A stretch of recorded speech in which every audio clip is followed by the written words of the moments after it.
All right, good afternoon, everyone. This will be a quick one. We're just going to do a quick one lap around Greater London.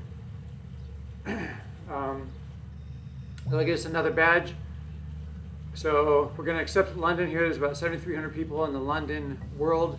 Another almost 11,000 in Watopia, almost 4,000 in Yorkshire. So all combined, that's 17, 18, 21, almost 22,000 people on Zwift right now at about during the lunch hour Central Time. Let's see, so I do have to click the right route. We talked about that a little bit yesterday. So the Greater London Loop, we're going to go a little bit into the foothills. 836 feet of climbing. We'll start out slow. We'll start out fast. As you can see, a lot of people in here today, which is great. That'll also help us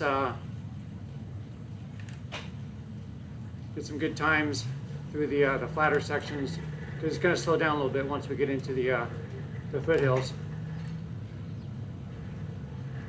So I'm going to wind up a little bit here. Grab a bigger chain ring. Haven't done any warm up yet, so I'm sure I'll be sucking wind here for a little bit. But again, doing a quick ride during my lunch hour or so.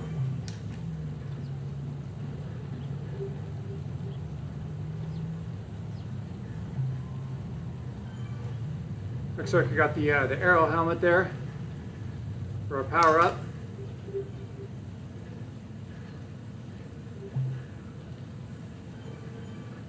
All right, looks to be live. That's an issue for me at times.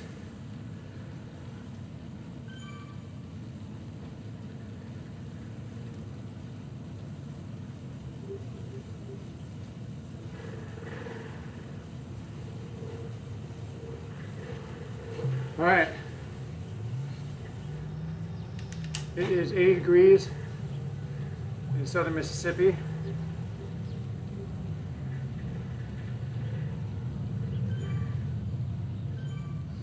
%72 humidity.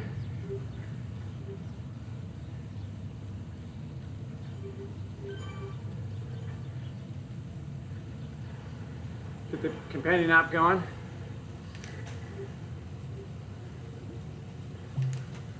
So you can see in the map that little black profile by the grade. So we have a little down section coming here, downhill section. So we'll go ahead and wind it up a little bit. Throw down some thumbs up for people.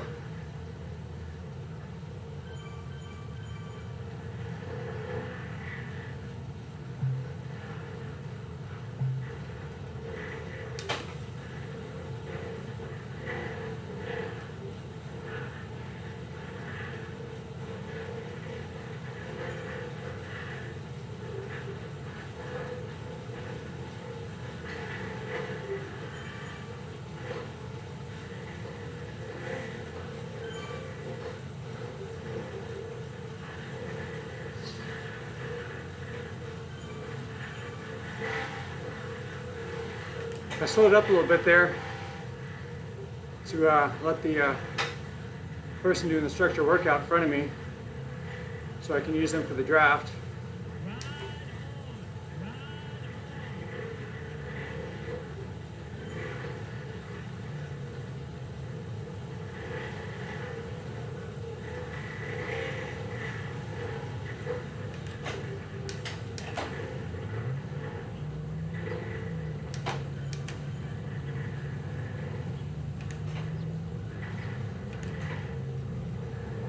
Get some fans going.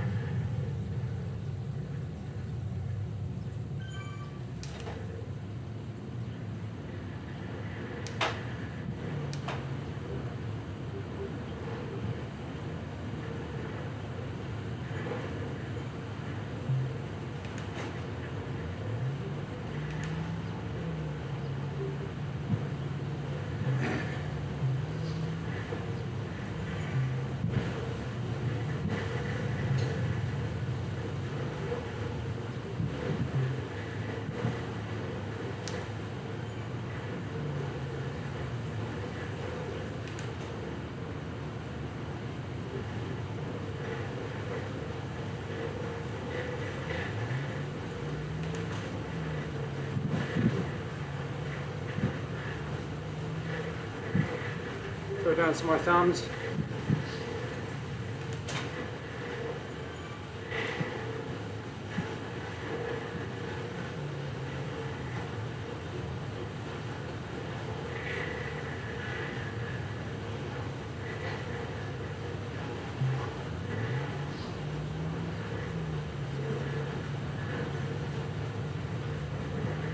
So this guy seems like he's on the move, on a mission.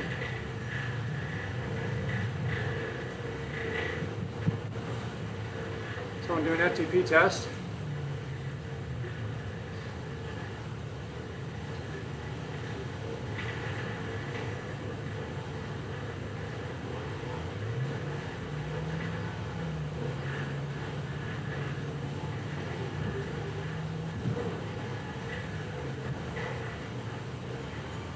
Keep a pile of washcloths right here.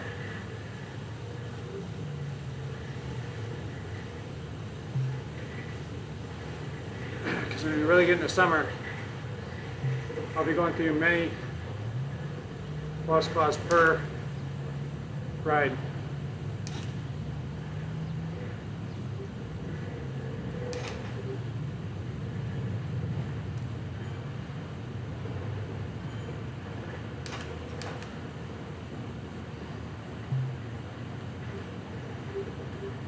Again, it's going to pick my route for me.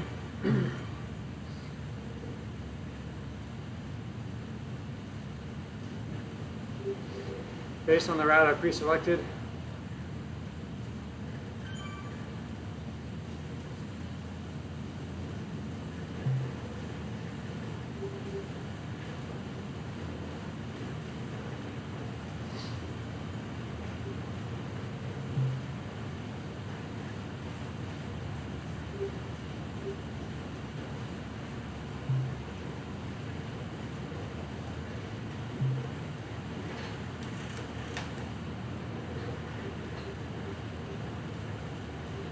That was a close call.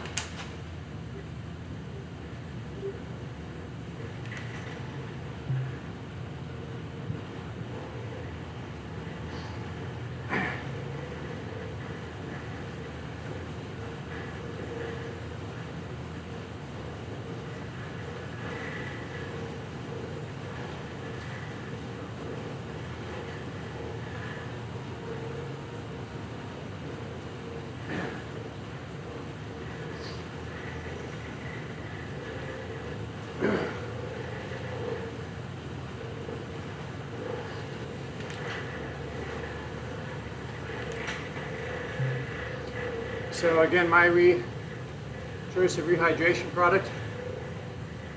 It's a product called H2O.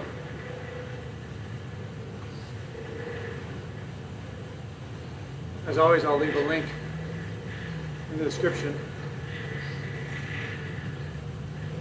It's what I found works well for me. So.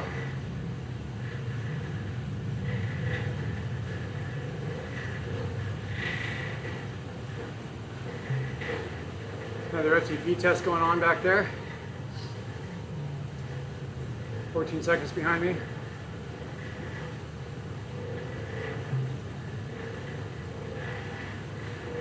So on the map here, we're going to take this road. Going to bend to the left.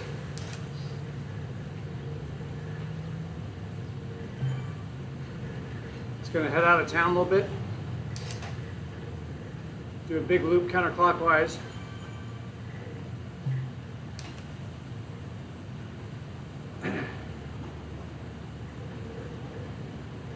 I'll tell you what happens next when you get there.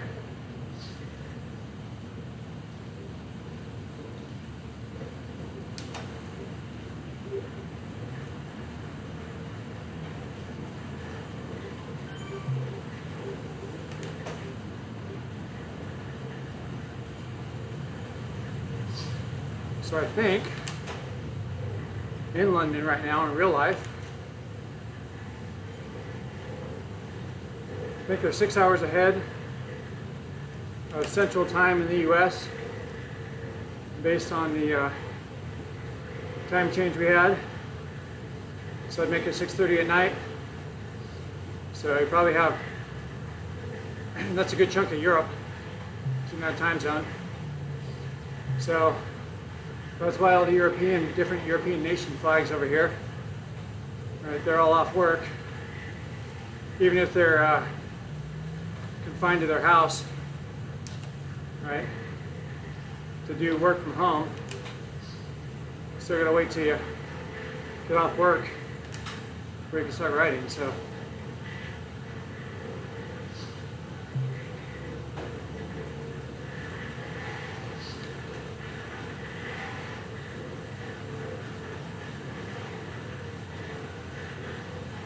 slight downhill, we'll stay close to this GCN rider here.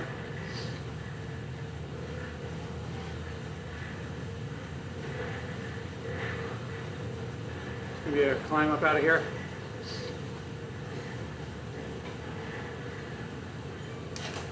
Not super steep, but it's got enough length to it that when you're riding in a group, in a competitive group or a race on this course, they'll put some people will lay down some watts right there. It's only 2%, but if you continue to do that long enough, you'll drop some people off the back. It's usually me.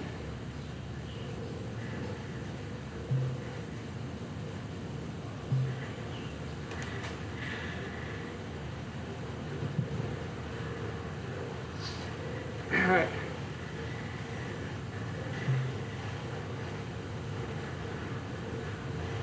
Again, for me, every 5 minutes works really well.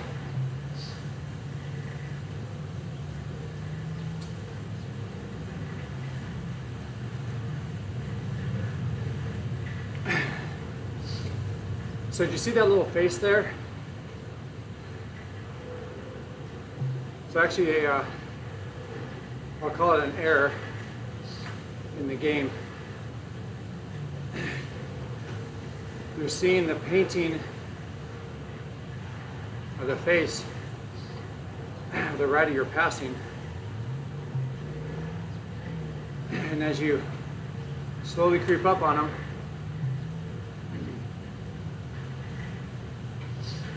it starts cutting a plane through which you're going to view forward. And that plane slowly cuts the rider in front of you in half. And now you're inside his head or her head, and you're seeing the face. Yeah. At first I thought people were somehow able to put a face on their helmet, but I figured out that's what it is. Alright, someone else doing an FTP test. We'll give them a thumbs up. Throw down a bunch of thumbs ups for everyone. Close this little gap. Start the other two fans going.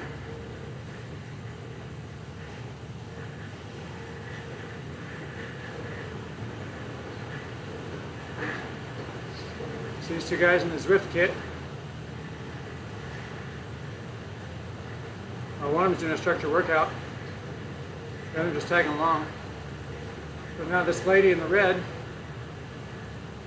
overtook them. So I wanted to be behind them. I need to let up a little bit. Not too much, because you can't wait until they're passing you to bring the power back up.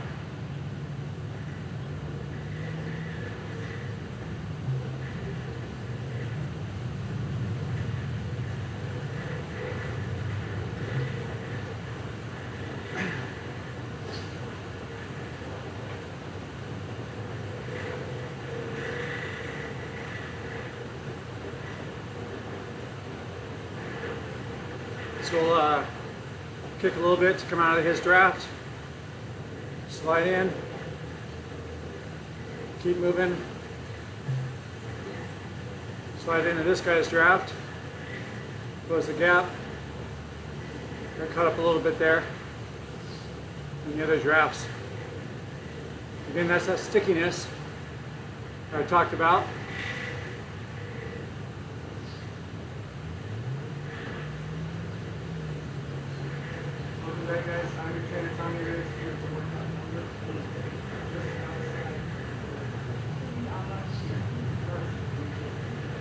So I may just sit behind this guy for a while. And I want to keep going faster, but I also know I have a little bit of a climb coming.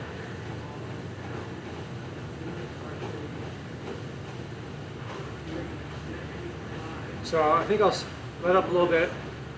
Stick behind this guy who's doing a consistent wattage. 154 watts, 156, you can see that in his screen.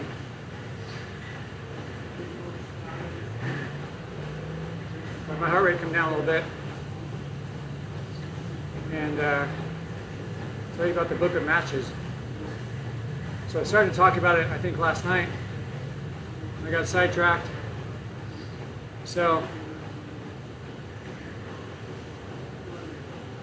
think of any ride, whether it be a race or whatnot. You usually see it more in races because there's a expectation of winning, right? Even if you're not going to win, you're really out there to win, even if it's more just a test. There's a quote I remember hearing. It might have been Greg LeMond, but I don't know for sure. It definitely was in the probably mid to late 80s time era.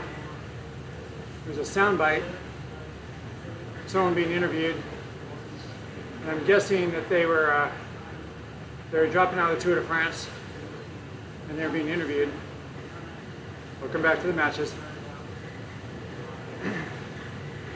And the quote soundbite goes, you're either a competitor at this point or you're not a competitor. If you're not a competitor, there's not a whole lot of reason to keep riding. So,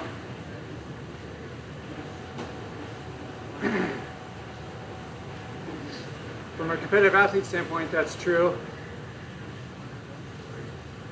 From your team standpoint, that's not true. This guy's about to take off. He just went orange. So his watts are about to go up. So I think I'll just grab behind this yellow and black guy here.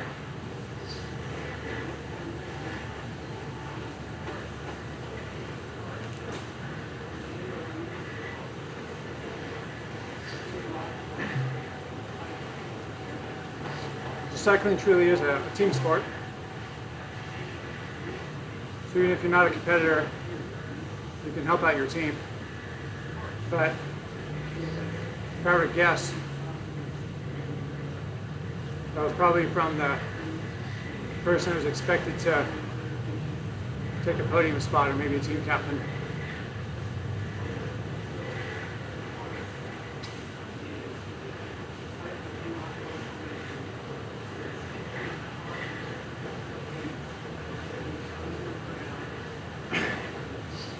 Which takes us full circle, because if there was a team captain,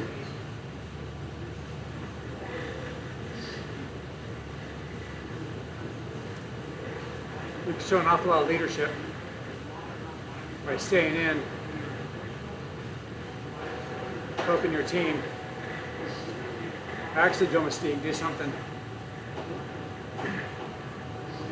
All right, we're gonna, if you look on the map up there in the corner, there's a bridge coming up on the right.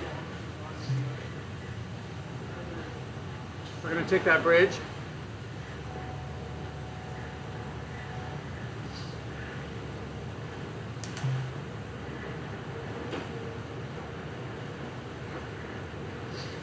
There we go. All right, so I need to hurry up and tell you my match story, because we're going to climb pretty soon here.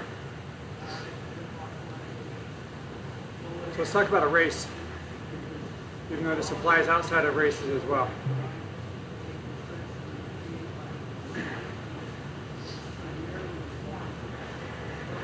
So in a race, everyone starts with the book of matches. They all have the same number of matches.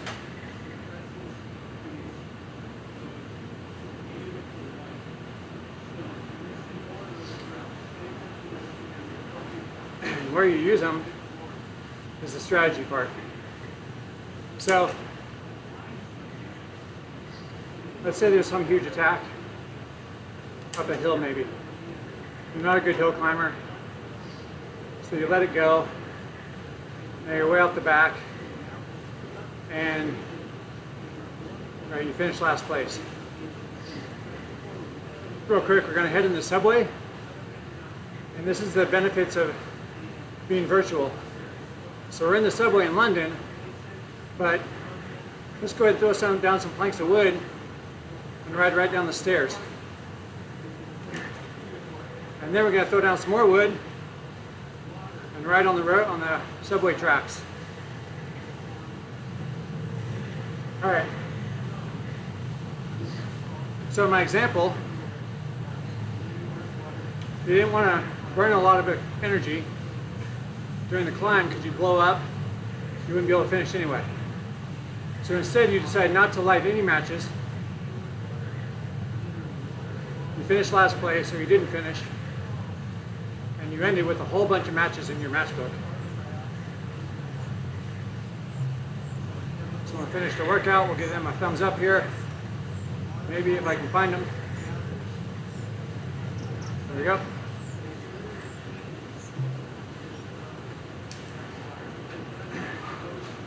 The other extreme.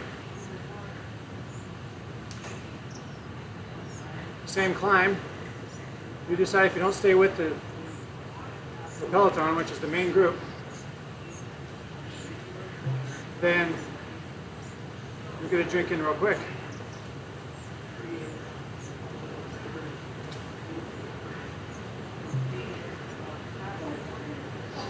You have to stay with the peloton, so you decide burn a match.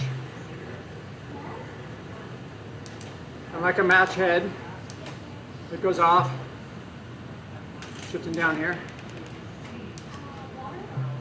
And there's a flare of energy right from that match head. So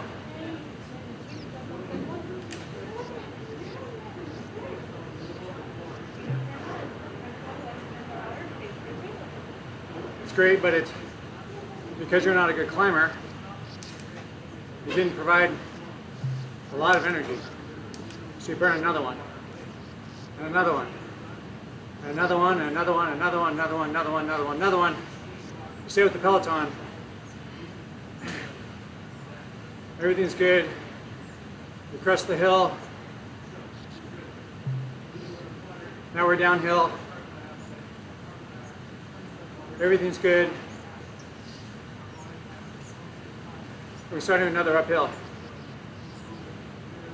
All right, now let's say then we're along the flats and the tempo goes up.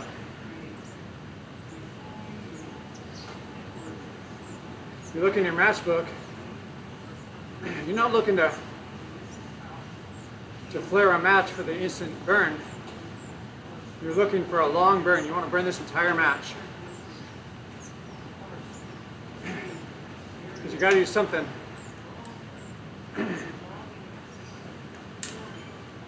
Because you got to stay with the tempo.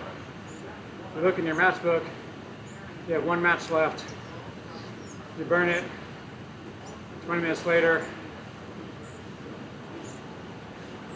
you can't stay with the tempo anymore. You shot out the back. So, in that circumstance, you gave it all you had. But you start thinking, could I have done that different? Maybe I didn't have to try and light all those matches at one time on the uphill. Maybe I could have lit 2 matches at once, got out of the saddle, pushed forward 10 guys, got back into a rhythm, slowed the heart rate back down, let those matches burn, and had more left in the tank.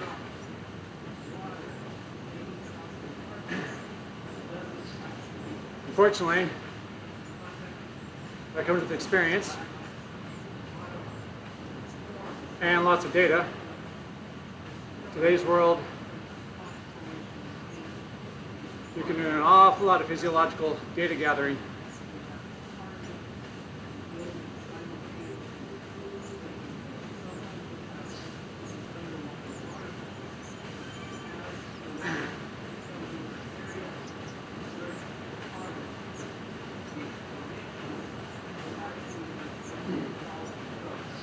So,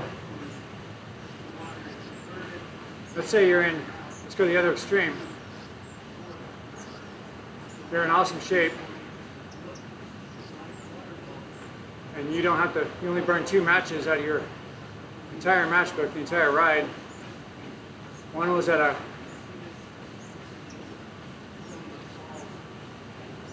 point in the ride that, or in the race that really mattered.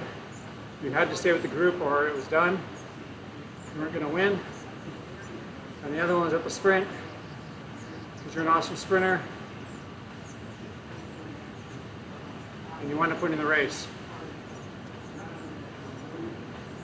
Well, that sounds like about the perfect scenario, because you only burned 2 matches and you only burned them when you had to, and you want to put in the race.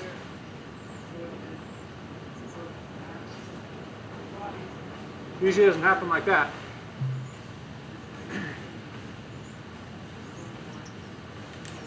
So our 8% grade's coming down a little bit.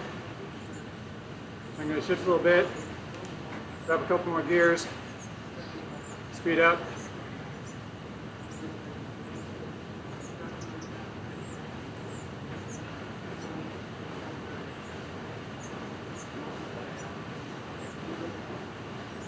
Going back up again. We'll shift back down. One more. So I'm doing almost the same watts I was 30 seconds ago, and I was going faster. But now I need more watts to move the same amount of weight up a steeper hill.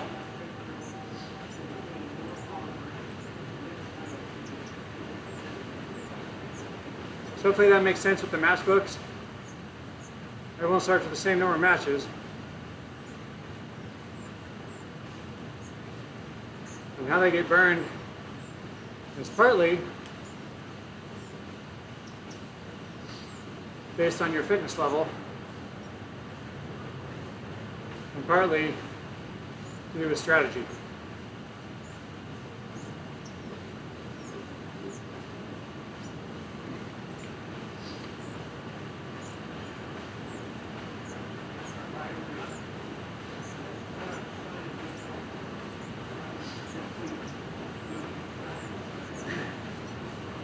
One more switchback coming up, and then we'll be on that uphill that you can kind of see on the right hand side.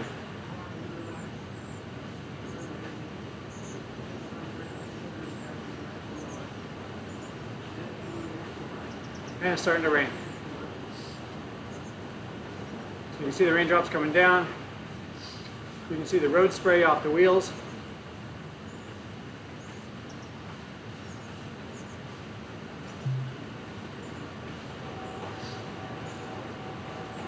I haven't checked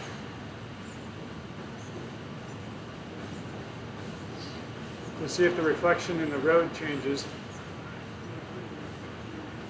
Kind of looks like it might, because even in the shadows there, you can see a little bit of shininess, similar to how you would if the sun or the moon were at the right angle. They give that same reflection.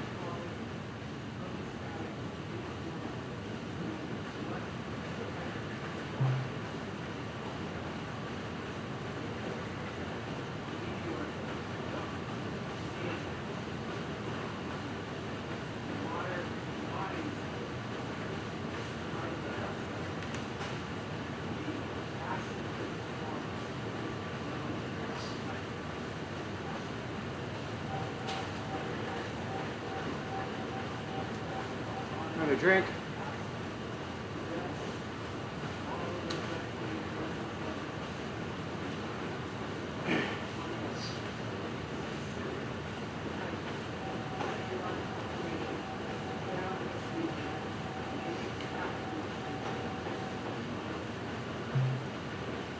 So I think this loop's only 13 miles long, including the flat, fast sections.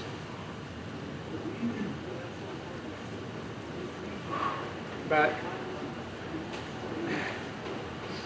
I picked this one so I didn't have the badge for it yet. Because again, you have to be on the route, not just riding the same roads. So that's what I'll try to do, is pick some badges I haven't gotten yet.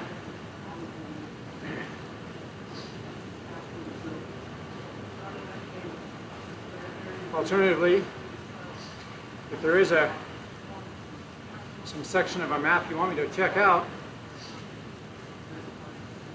down in the comments is a list of all the maps. Sorry, in the description, yeah. Leave me a comment and I'll add it into the list and make sure it gets done for you.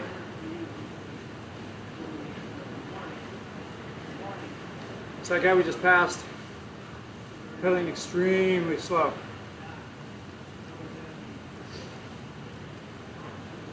He's doing a defined amount of wattage because he was doing a structured workout.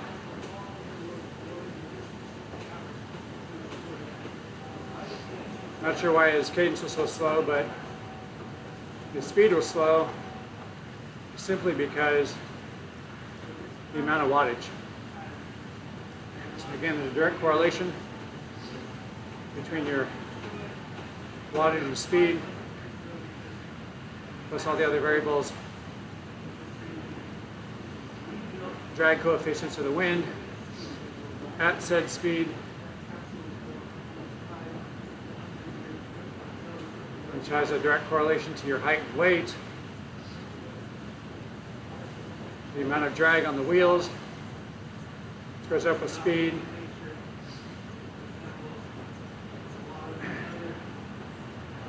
and the amount of effort you have to overtake in the form of gravity as you're climbing. So again, heavier riders benefit from the weight on the downhill. All right, we're going to make a right turn up here. Well, the road's going to keep going. It's going to bend to the right, sweeping bend to the left. That'll be the finish line and the top of this climb. I will burn my power up, the aero helmet, just before I get to that start finish line.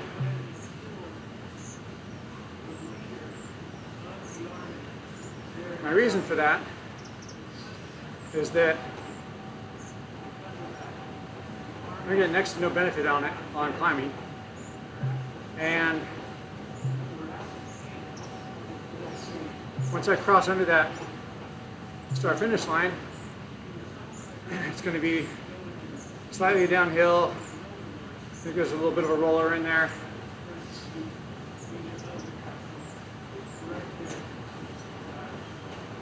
And as long as I start the power up before I cross under the banner, I will get another one. So that's my goal, is to use it just before, so I get another one, and then that gives me the most amount of time to use it to its full potential.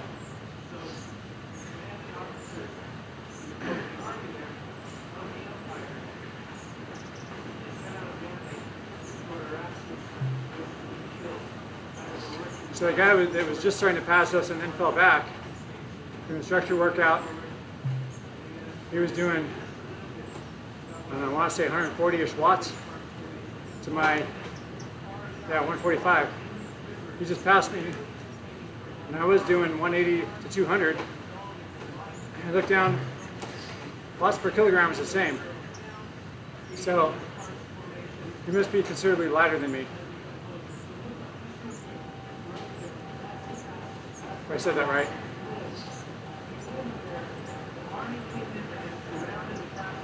All right, here we go. Time to give that person a thumbs up. And nope, stop playing around. And start it. There we go. Grab the big chain ring.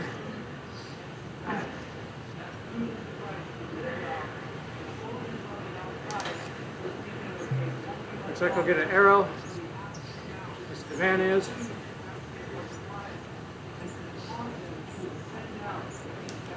Not an arrow, sorry. Drafting.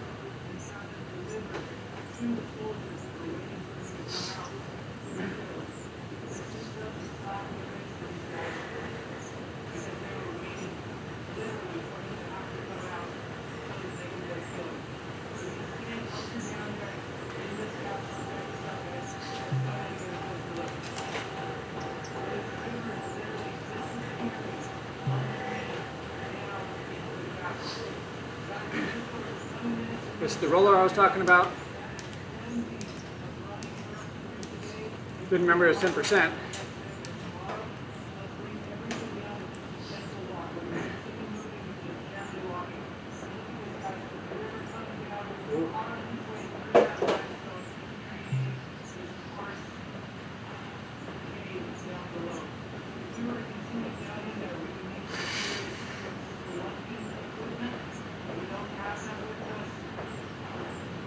Oh, that was my last Kleenex.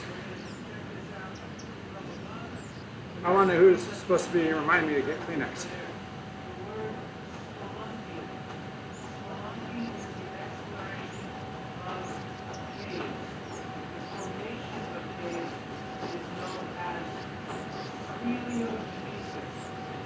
Alright, so you can see that black gradient. We're looking on a downhill here. Grab the big chain ring.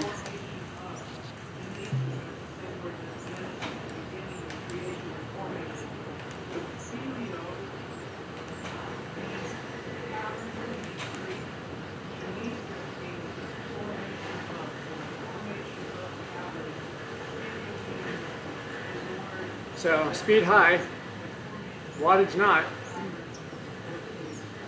because now gravity is working with us.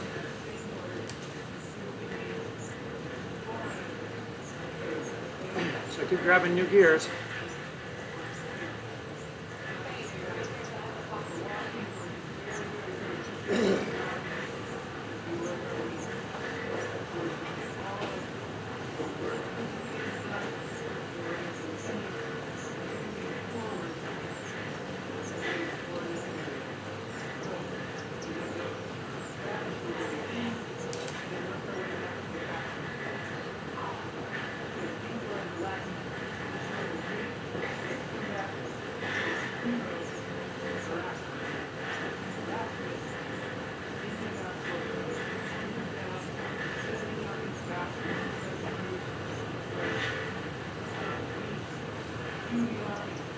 I'm going to go ahead and shift up a little bit, stretch out.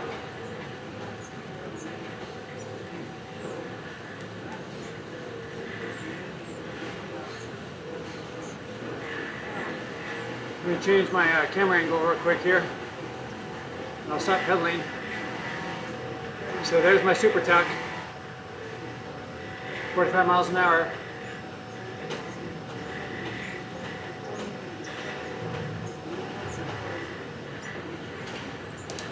Feeling like a pro.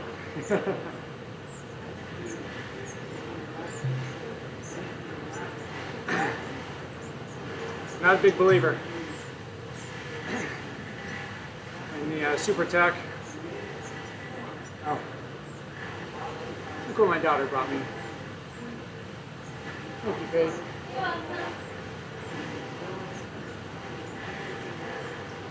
My wife's running next to me. I think she texted her.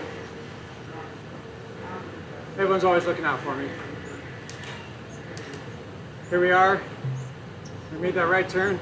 Sorry, left turn. Now we're heading back in. Reverse of what we did. Right, so now we're back on the subway tracks. Well, I call it a subway. Maybe it's not. Maybe it's just a train and this goes through a tunnel. Because we started and it wasn't underground. I haven't been to London, so I don't know. Alright, but if you remember, to get into this, we had to come down the stairs. So now we're going to climb back out of the stairs. If I remember right, it's a 13% grade.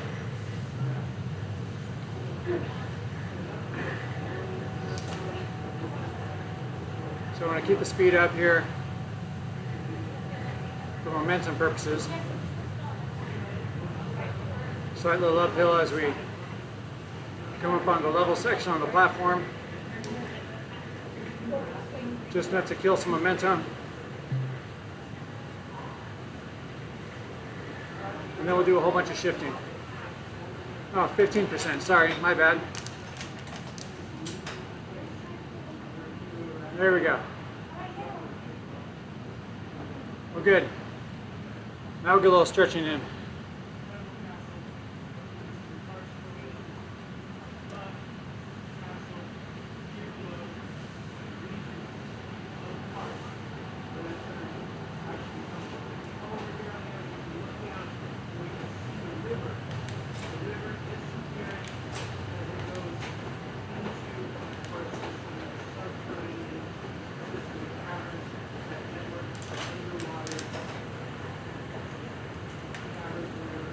We'll grab the big chain ring again. So now we're going to do more speed work, less climbing. This is not the same bridge we went over earlier. Take that back, that is the same bridge. Wait. Has to be the same bridge.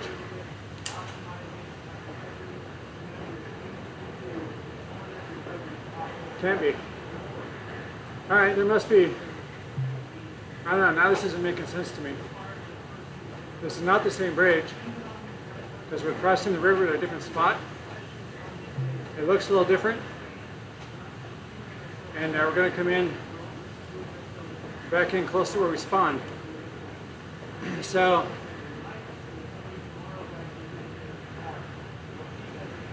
it must just be that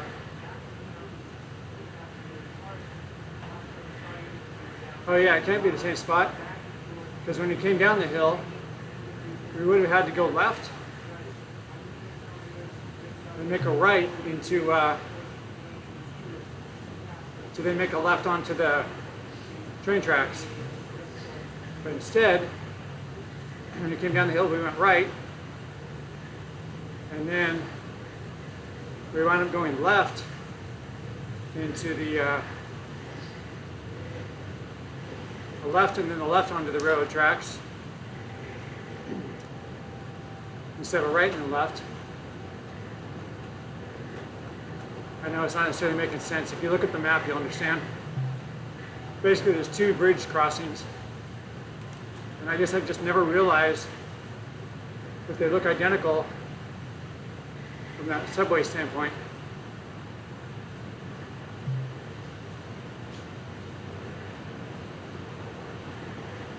So up ahead is our start finish. I'm going to go ahead and speed up a little bit here, 300 meters. Because this drafting power up doesn't do any good if you're not drafting. So I'll jump on this guy's wheel.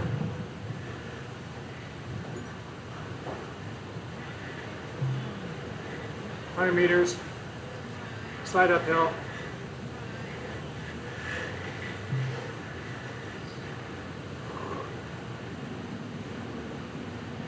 There's my badge complete for the route. Someone got a new personal record on that.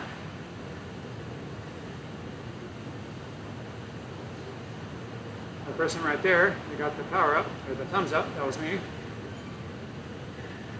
Let it rain thumbs. Only one is in front of me, the rest are behind me. And I got another drafting badge. All right. So like I said, I'm on my lunch break.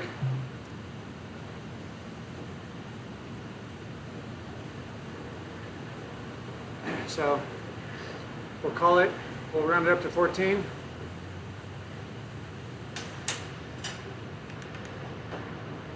To get that full 30 points of experience points. Slow it on down. Bring our heart rate down.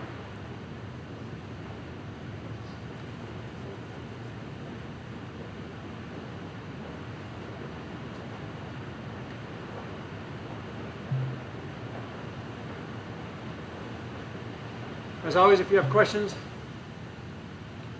you can either, well, the best way is to leave a comment. I'll always try and check the chat, but I might not get you a real-time answer in the chat, depending on what the ride's looking like. But I will always reply to comments. I'll get notified of them, so I will make sure I reply to them.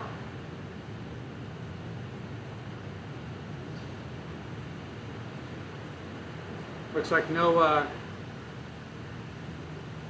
nothing in the chat.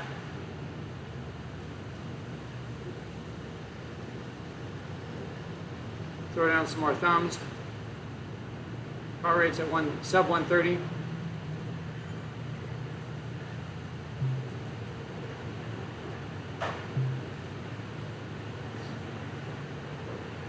Do a little more spinning here.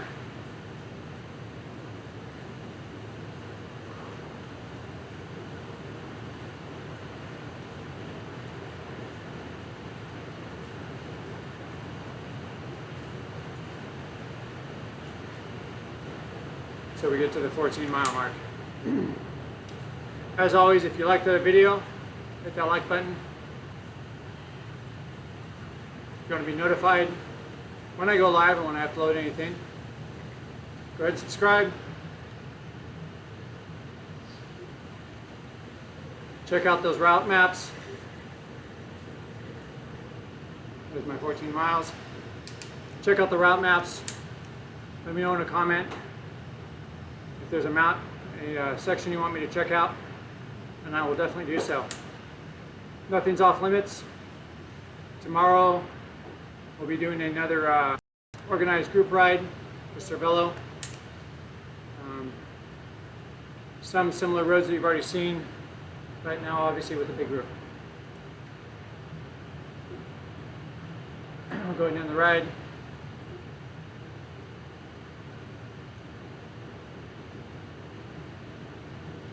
We 435 calories, a slice and a half of pizza. One of these days I might have to get some pizza. Alright, with that guys, I will save and exit.